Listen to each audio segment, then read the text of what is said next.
Hi everyone, James Bernard from Propellerhead Software here again. This week I'm going to show you how you can sample any sound that you hear and use it in your music production to give it your own unique sonic fingerprint.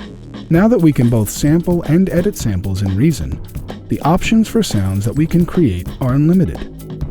One source that we can easily sample from is right from the Reason rack itself.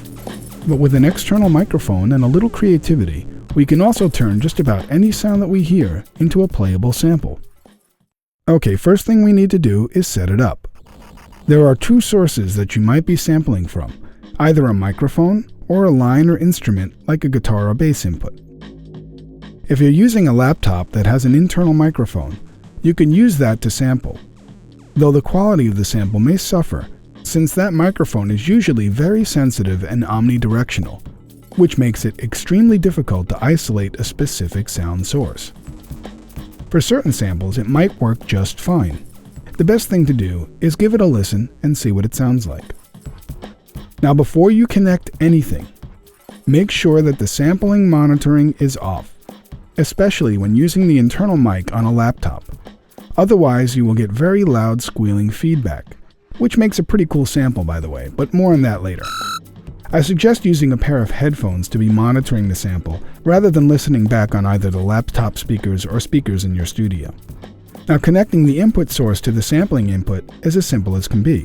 Just drag the cables from the source that you want to sample to the sampling input. Okay, now for some ideas of what to sample. One tried and true method to getting drum sounds is to hit something, either with a drumstick or a mallet. Objects like pots, pans, bowls, and cans are obvious for percussion sounds and drum samples. But what about larger objects, like maybe a trash can or bin? And instead of hitting it, kick it. This also has added benefits of getting out aggressions.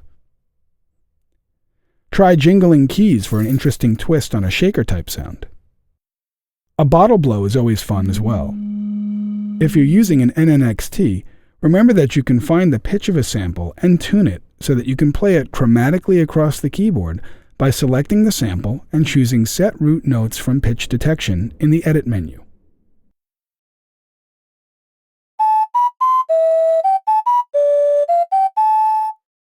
Household appliances make for interesting sounds as well.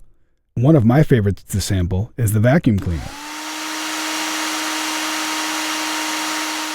I usually find a section in the sample that can be looped for an unusual pad or maybe aggressive bass sound.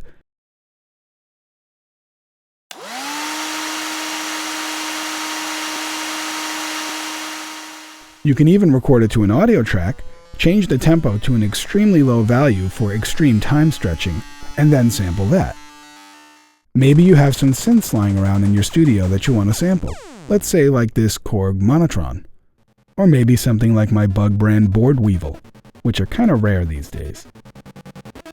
One of my favorite things to do is something called circuit bending, especially on children's toys. And since I have 4 children, I'm never lacking in an old electronic toy of theirs that in its previous life spent a good part of the day assaulting my ears with some repetitive musical phrase or sentence. Now basically what you're doing is performing a bit of electronic plastic surgery, especially on toys like a Furby or maybe a Speak and Spell. But the results can be mind-blowing. But I must warn, if you do have children, I don't suggest that you let them see or hear what has become of their old beloved toy. Trust me.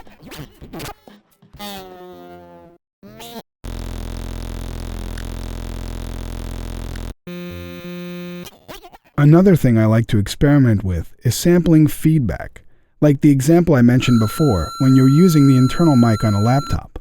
But watch out for your ears and speakers when doing this, as extended amounts of time both listening to feedback and playing it back through speakers can be damaging.